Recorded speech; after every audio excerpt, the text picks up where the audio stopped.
도형은 기하학적 개념 발달의 가장 기초이며 그 응용으로서 과학이나 공학, 예술 분야에서 활용되는 매우 재미난 분야입니다.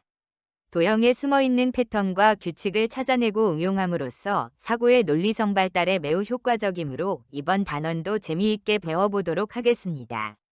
이 영상은 학생뿐만 아니라 부모님이나 선생님도 보면서 학생이 학습하는 것을 도와줄 수 있도록 만들었으므로 학생의 학습 증진에 많은 도움이 될 수 있기를 바랍니다.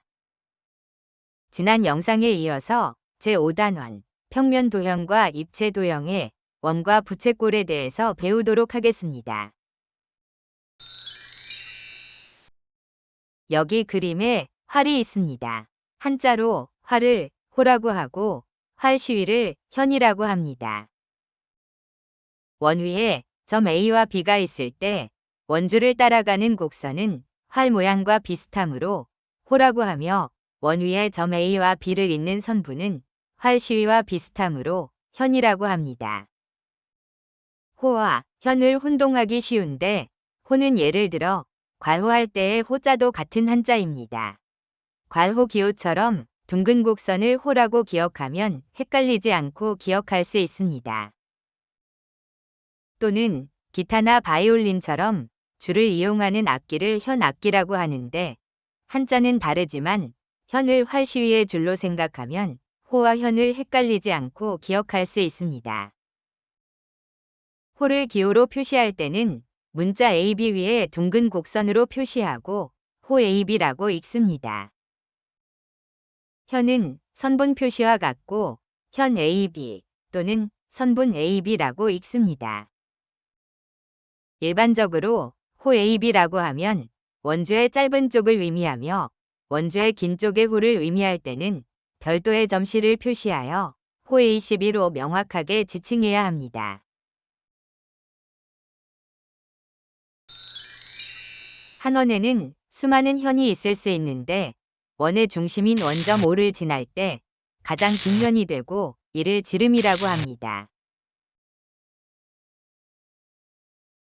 원의 두 점을 지나는 선이 선분이 아니고 직선인 경우에는 이를 할선이라고 합니다.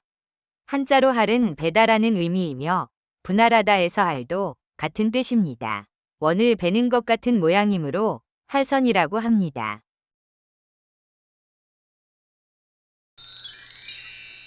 호와 현으로 둘러싸인 도형을 활 모양과 비슷하므로 활꼴이라고 합니다.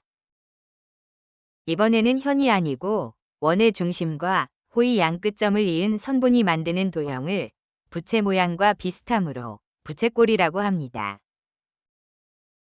부채꼴에서 각 AOB를 중심각이라고 합니다.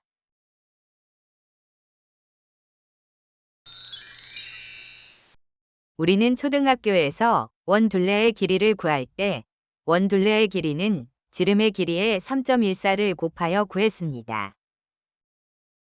원 둘레를 원주라고 하고 3.14를 원주율이라고 합니다. 원주율이란 지름의 길이에 대한 원주의 길이의 비율입니다. 즉, 원주율은 원주의 길이 나누기 지름의 길이입니다. 그림으로 원주의 길이를 펼쳐서 지름의 길이와 비교해보면 원주의 길이는 지름 길이의 약 3.14배입니다.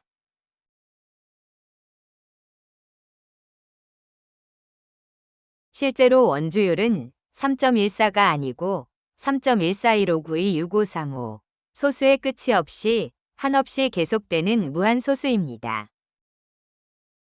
이것은 유리수가 아니고 무리수이며 최근까지 밝혀진 가장 정확한 원주율 값은 구글에서 슈퍼컴퓨터로 계산한 결과로 소수점 아래 100조짜리까지 도출했다고 합니다. 이제 중학교에서부터는 3.14로 계산하지 않고 문자로 표시하고 파이라고 읽습니다. 이것은 그리스 문자로서 영어의 P에 해당하는 문자입니다.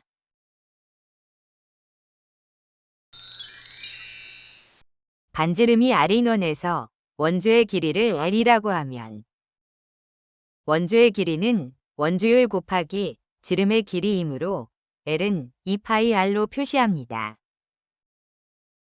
또 원의 면적을 S라고 하면 원의 넓이는 원주율 곱하기 반지름의 길이 곱하기 반지름의 길이이므로 S는 파이 R 제곱으로 표시합니다.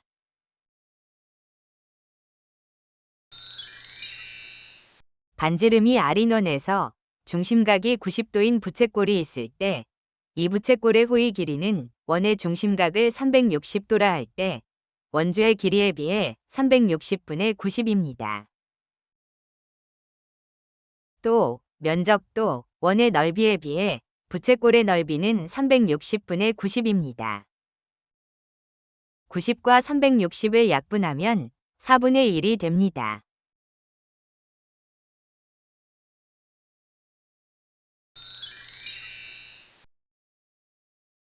만약 중심각이 180도로 90도에 비해 2배 커지면 부채꼴의 넓이와 호의 길이도 원에 비해 360분의 180이 되어 부채꼴의 넓이와 호의 길이도 2배로 커집니다.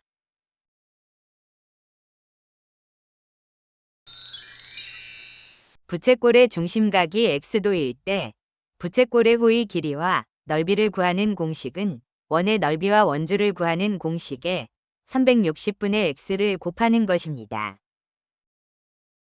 부채꼴의 중심각이 90도에서 180도로 2배 커짐에 따라서 호의 길이나 넓이도 2배 커지는 것을 알았습니다. 그리고 이 공식들이 제3단원에서 배운 정비례 관계식 y는 ax의 형태와 같으므로 부채꼴의 호의 길이와 넓이는 중심각에 대해 정비례합니다.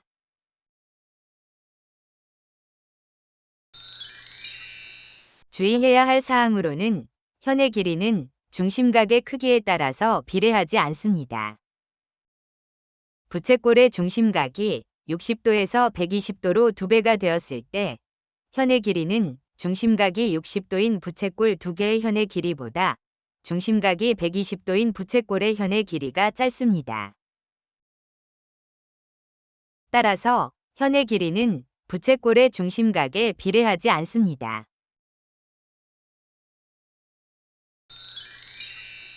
부채꼴의 호의 길이와 부채꼴의 넓이를 구하는 공식을 알았습니다.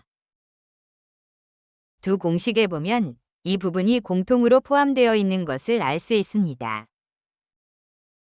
그래서 이 부분을 추출해내기 위해 호의 길이를 구하는 공식에서 양변을 2로 나누면 우변의 2는 소거되고 좌변에서 분모가 됩니다.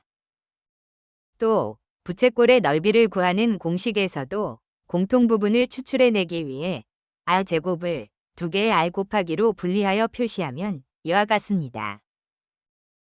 이 식에서 이 공통 부분은 위에서 2분의 1R이므로 이를 대입하면 이와 같이 부채꼴의 넓이 S는 2분의 1 곱하기 반지름 R 곱하기 호의 길이 L이라는 공식을 얻을 수 있습니다.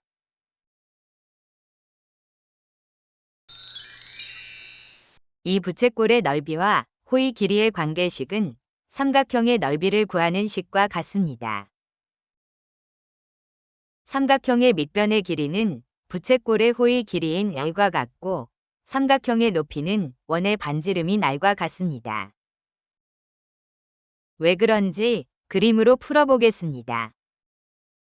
먼저 삼각형의 넓이를 구하는 것을 보겠습니다. 삼각형의 반을 잘라서 이렇게 붙이면 사각형이 되어 밑변이 2분의 1 L이고 높이가 R인 사각형이 됩니다.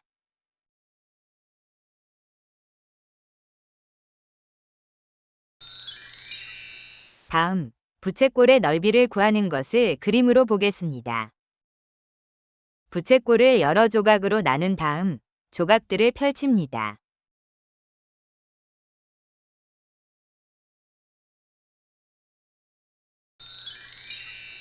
펼쳐진 조각들의 오른쪽 반을 왼쪽으로 엎어서 채우면 삼각형의 넓이와 같은 사각형 안에 딱 맞게 채워집니다. 따라서 부채꼴의 넓이는 호의 길이와 반경으로 삼각형의 밑변과 높이처럼 구할 수 있습니다. 지금까지 제5단원 평면 도형과 입체 도형 중에 평면 도형의 원과 부채꼴에 대해 배웠습니다. 다음 영상에서는 오늘 배운 원과 부채꼴에 관한 총정리 핵심 문제를 풀어보면서 더욱 명확하게 이해하고 기억할 수 있게 될 것입니다. 다음 영상을 기대해 주세요. 다음 새로운 영상이 나왔을 때 보실 수 있도록 이 영상 채널을 구독해 두세요. 감사합니다.